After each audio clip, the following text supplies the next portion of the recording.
اپنے ساتھ ہونے والے ظلم پر مائی جندوں نے ایسی تحریک چلائی کہ سب کو ہلا کر رکھ دیا۔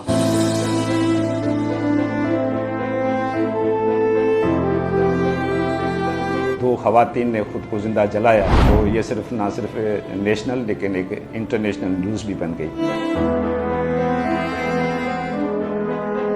جن لوگوں نے ان کو اٹھایا تھا انہوں نے یہ موقف اختیار کیا تھا کہ یہ لوگ دہشت گرد تھے۔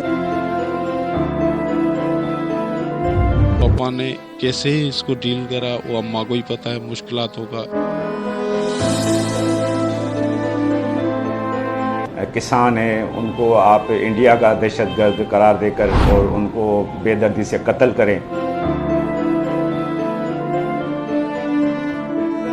بے گناہ لوگ ہیں اور ان کو بے گناہ مارا گیا ہے، زمین کے تنازع بھی مارا گیا ہے۔ کمزور ہو گئی تھی مگر پھر بھی جو ہے چٹان کی طرح کھڑی رہی اور بڑے مشکلاتوں کو اماں نے جو ہے حل کیا۔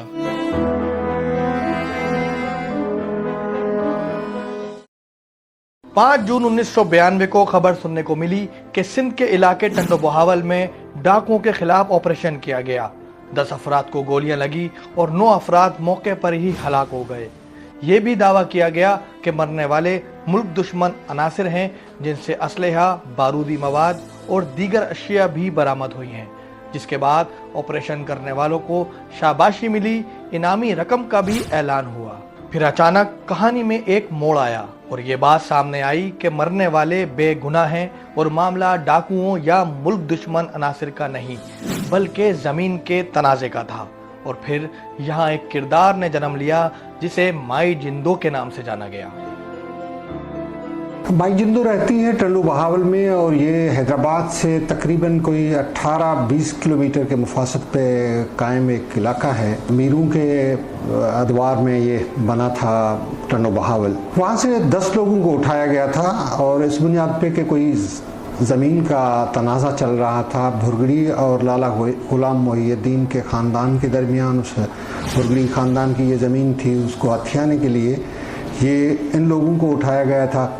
لالا محی الدین کے ساتھ میجر ارشد جمیل کا سنبندھ تھا، انہوں نے ان کو اٹھوایا تھا اور جامشر کے قریب ان 10 لوگوں کو گولیاں ماری گئی تھی، جس میں سے 9 افراد موقع پہ ہی جان بحق ہو گئے تھے اور ایک فرد تھا وہ بچ گیا تھا موزانہ طور پہ۔ مائی جندو تو ایک روایتی طور پر دیہات کی رہنے والی خاتون تھی اور جب تک یہ ٹنڈو بہاول کا ثانیہ نہیں ہوا تھا تو اس وقت تک تو ان کو کوئی نہیں پہچانتا تھا سوائے اپنے گاؤں کے اور گرد و نواح کے لوگوں کے۔ لیکن جب وہ ٹنڈو بہاول ثانیہ ہوا اور اس پہ انہوں نے آواز بلند کی تو پھر تو پوری دنیا اور پورا پاکستان کو پہچاننے لگا۔ دیکھیں مائی جندو تو بیسیکلی کیا ہے کہ جو ان کی ہمت ہے اور جو ان کی مستقل مزاجی ہے اس ثانیے کے حوالے سے وہ ایک سمبولک ہے۔ جیسے ہی آپ کو پتہ ہے 1992 میں یہ واقعہ ہوا تھا ٹنڈو بہاول گاؤں کا، 10 لوگوں کو اٹھایا گیا تھا اس گاؤں سے، ان کو جو ہے پھر شہید کیا گیا تھا، پھر بولا گیا تھا کہ یہ دہشت گرد وغیرہ ہیں۔ اس میں جو ہے میرے 2 بھائی تھے اور ایک میرا بہنوئی تھا۔ پھر اس کے بعد جو ہے جب پتہ لگا کہ بھائی یہ تو بے گناہ لوگ مارے گئے تھے۔ اپنے ساتھ ہونے والے ظلم پر مائی جندوں نے ایسی تحریک چلائی کہ سب کو ہلا کر رکھ دیا۔ سیاسی، سماجی اور انسانی حقوق کی تنظیموں نے مائی جندوں کی آواز میں آواز ملائی، صحافیوں کے قلم نے اس تحریک کو قوت بخشی اور مائی جندوں کی جدوجہد پورے پاکستان کی جدوجہد بن گئی اور بالآخر کیس میں نامزد ملزمان کو پھانسی کی سزا سنا دی گئی۔ حیدرآباد کے صحافیوں نے اس وقت کے اخبارات میں اس اسٹوری کو ہائی لائٹ کیا اور کہا گیا کہ یہ بے گناہ لوگ ہیں جن کو اٹھایا گیا ہے۔ جن لوگوں نے ان کو اٹھایا تھا انہوں نے یہ موقف اختیار کیا تھا کہ یہ لوگ دہشت گرد تھے اور ان سے ہمیں خطرناک ہتھیار بھی برآمد ہوئے ہیں۔ تو 2 موقف سامنے آئے تھے، لیکن لوگوں کا یہ موقف تھا کہ یہ بے گناہ لوگ ہیں اور ان کو بے گناہ مارا گیا ہے، زمین کے تنازع بھی مارا گیا ہے۔ اس میں مائی جندوں کے 2 بیٹے مارے گئے تھے اور ایک داماد حاجی اکرم بھی مارا گیا تھا۔ مائی جندوں کے جو 2 بیٹے تھے ان میں منٹھا اور بہادر چانڈے شامل تھے اور یہ 1992 کا واقعہ ہے۔ اس معاملے کی ایف آئی آر جو ہے وہ 6 جون 1992 میں جامشورو تھانے پہ کاٹی گئی سرکاری مدعیت میں، جس میں ان لوگوں کو جوابدار ٹھہرایا گیا اور دہشت گرد ٹھہرایا گیا۔ یہ نہیں ہے کہ کوئی اسپیسیفک کسی قوم کی خواتین بہادر ہوتی ہیں یا کسی اسپیسیفک قوم کی خواتین بزدل ہوتی ہیں۔ یہ بہادری کا عنصر انسان کے اپنے اندر موجود ہوتا ہے، وہ چاہے وہ شہر میں رہے، چاہے وہ دیہات میں رہے، چاہے وہ سندھی ہو، چاہے وہ بلوچ ہو، چاہے وہ اردو بولنے والے ہوں، چاہے وہ پنجابی ہوں، پٹھان۔ تو یہ بہادری تو ایک وصف ہے، وہ وصف جس کے پاس ہوگی وہ بہادر ہوگا۔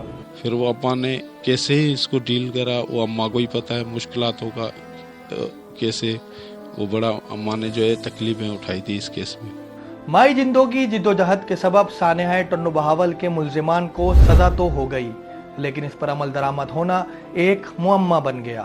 اس کو روکنے کے لیے مائی جندو کو دیت کے ذریعے مذاکرات اور کیس واپس لینے کی متعدد بار پیشکش ہوئی۔ بھاری رقم سمیت ہر طرح کی پیشکش کو مائی جندو نے ٹھکرایا اور ملزمان کو سزا دلوانے کا مطالبہ کیا۔ بدقسمتی سے مختلف فورمز پر ملزمان کی سزا کو روکنے کی کوشش کی گئی اور پھر اسی دوران ایک اور سانحہ رونما ہو گیا۔ محترمہ بے نظیر بھٹو بھی وہاں پہ پہنچی تھی اور انہوں نے تعزیت کی تھی مائی جندو اور دیگر لوگوں کے خاندانوں کے ساتھ۔ اس میں میجر ارشد اور 13 دیگر لوگ تھے، ان کے خلاف کورٹ مارشل کا فیصلہ کیا گیا کیونکہ یہ سٹوری بہت ہی ہائی لائٹ ہوئی اور یہ طے ہوا کہ مارے گئے جو لوگ تھے وہ بے گناہ تھے اور علاقے کے وہاں پہ جو مزدور پیشہ لوگ تھے، کچھ حاری تھے، اس قسم کی یہ سٹوری تھی۔ 19 اکتوبر کو میجر ارشد جمیل کو اور دیگر 13 افراد کو پھانسی کی سزا سنائی گئی، کچھ لوگوں کو عمر قید کی سزا سنائی گئی۔ میجر ارشد کو پھانسی کی سزا، باقی دیگر کو عمر قید کی سزا سنائی گئی۔ تو اس عمر قید اور جو پھانسی کی سزا تھی اس پہ عمل درآمد کے لیے مائی جندو کو آگ کا دریا عبور کرنا پڑا۔ وہ جدوجہد تو دیکھیں نا پورے پاکستان کی بن گئی، اور یہاں پر جو بھوک ہڑتالی کیمپیں ہوئیں اس میں نوابزادہ نصر اللہ سے لے کر اور ملک کے تمام بڑے سیاستدان، چھوٹے سیاستدان، قوم پرست جماعتیں، جمہوری جماعتیں، پارلیمانی سیاست کرنے والی جماعتیں، ان سب کے لوگ حیدرآباد پریس کلب کے سامنے بھوک ہڑتال پر شریک ہوئے، اور یہاں سے ہو کر پھر وہ جو متاثرہ گاؤں تھا وہاں بھی گئے تھے، وزٹ کیا تھا۔ تو لوگوں میں ایک شدید غم و غصہ تھا پورے خاص طور پہ سندھ میں اور عام طور پہ پورے پاکستان میں، کہ جس طرح سے زمین کے تنازع پر کچھ جو ہے وہ جو کسان ہیں ان کو آپ انڈیا کا دہشت گرد قرار دے کر اور ان کو بے دردی سے قتل کریں اور کئی مہینوں تک آپ اس کے اوپر فخر کریں کہ ہم نے انڈیا کے جاسوسوں اور دہشت گردوں کو گرفتار کیا ہے۔ اس میں بڑی تکلیفیں اماں نے اٹھائی ہے، مشکلاتیں اماں بیچاری نے تو سنبھل لی پوری۔ اولاد کے جانے کے بعد تو ماں باپ کی ویسے ہی جیسے کمر ٹوٹ جاتی ہے، اماں نے تو ویسے ہی بیچاری وہ کمزور ہو گئی تھی، مگر پھر بھی جو ہے چٹان کی طرح کھڑی رہی اور بڑے مشکلاتوں کو اماں نے جو ہے حل کیا۔ اس ٹائم میں والد صاحب بڑے تھے عمر کے اور میں جو تھا وہ چھوٹا تھا، تو اماں نے بیچاری نے جو بھی کیس میں آنا جانا لڑنا کرنا، گاؤں کوٹ سے شہروں تک، کورٹوں تک، پریس کلبوں تک، کیسے اس نے منہ دیا وہ اماں کو ہی پتہ ہے اس چیز کا۔ مائی جندو نے 1994 میں انسداد دہشت گردی کی عدالت کے باہر اپنی بیٹیوں کے ہمراہ انصاف نہ ملنے پر احتجاجاً آگ لگا لی، جس میں مائی جندو کی دونوں جوان بیٹیاں جھلس کر زندگی کی بازی ہار گئیں، اور پھر انسانی گوشت کے جھلسنے کی بو نے انصاف فراہم کرنے والوں کے ہوش اڑائے اور واقعے کے مرکزی ملزم ارشد جمیل کو 1996 میں تختہ دار پر لٹکا دیا گیا۔ اس موت کی سزا جو میجر ارشد جمیل کی تھی اس کو متعدد بار مختلف فورمز پہ روکا گیا، کبھی صدر پاکستان اس کو روک دیتے تھے، کبھی عدلیہ اس کو روک دیتی تھی، تو اس پہ غصہ تھا مائی جندو کو، اور انہوں نے یہ طے کیا کہ وہ اس سزا پہ عمل درآمد کے لیے جدوجہد جاری رکھے گی، اور انہوں نے 14 اگست 1996 کو یہ اعلان کیا کہ وہ اور اس کی 2 جو بیٹیاں ہیں وہ اس سزا پہ عمل درآمد کے لیے خود کو جلائیں گی۔ پھر انہوں نے 11 ستمبر 1996 کو حیدرآباد میں جو دہشت گردی کے خاتمے کی عدالت ہے جی اور کالونی میں، وہاں پہ انہوں نے خود کو آگ لگائی، جس میں مائی جندو کی جو 2 بیٹیاں تھیں زیب النساء اور حاکم زادی، وہ جل کر ہلاک ہوئیں۔ ابتدائی طور پہ وہ زخمی ہوئی تھیں، بہت شدید جل گئی تھیں، اس کے بعد وہ جان بحق ہو گئیں۔ تو اس کے نتیجے میں جو اعلیٰ فورم روکے بیٹھے تھے اس سزا پہ عمل کو، انہوں نے پھر یہ اعلان کیا کہ اب میجر ارشد جمیل کو پھانسی کی جو سزا تھی اس پہ عمل کیا جائے۔ تو اس طرح سے سپریم کورٹ آف پاکستان نے 1996 کو جو فیلڈ جنرل کورٹ مارشل کی سزا تھی اس پہ عمل کا حکم دیا اور کہا کہ میجر ارشد جمیل کو پھانسی دی جائے۔ میجر ارشد جمیل حیدرآباد سینٹرل جیل میں پھانسی کی سزا کے منتظر تھے۔ 28 اکتوبر 1996 کو انہیں جیل میں پھانسی دی گئی۔ اس کے بعد یہ کہانی اتنی سندھ میں بلکہ پورے پاکستان بلکہ دنیا میں اتنی ہائی لائٹ ہوئی، اور اس میں پوری جو جدوجہد تھی وہ ایک ماں کی تھی جس کی 2 بیٹیاں گئیں، 2 بیٹے گئے، ایک داماد گیا، اس کا پورا گھر جو ہے وہ مائی جندو کا اجڑ گیا تھا۔ اسی پہ مائی جندو کی جو جدوجہد ہے اس کو لوگ سرخ سلام پیش کرتے ہیں اور کہتے ہیں کہ اگر مائی جندو یہ جدوجہد نہ کرتی تو میجر ارشد جمیل کو پھانسی نہ ہو پاتی اور وہ آزاد ہو جاتے۔ 2 خواتین نے خود کو زندہ جلایا تو یہ نہ صرف نیشنل لیکن ایک انٹرنیشنل نیوز بھی بن گئی۔ باقی جو ان کا نقصان ہونا تھا تو اس کا تو کوئی ازالہ نہیں ہونا تھا، بس یہ تھا کہ جو اس ثانیے میں جو ملزم تھے ان کو سزا ملی تو ان کو ایک سکون محسوس ہوا ہوگا۔ باقی جو ان کا نقصان ہونا تھا وہ تو ہو چکا۔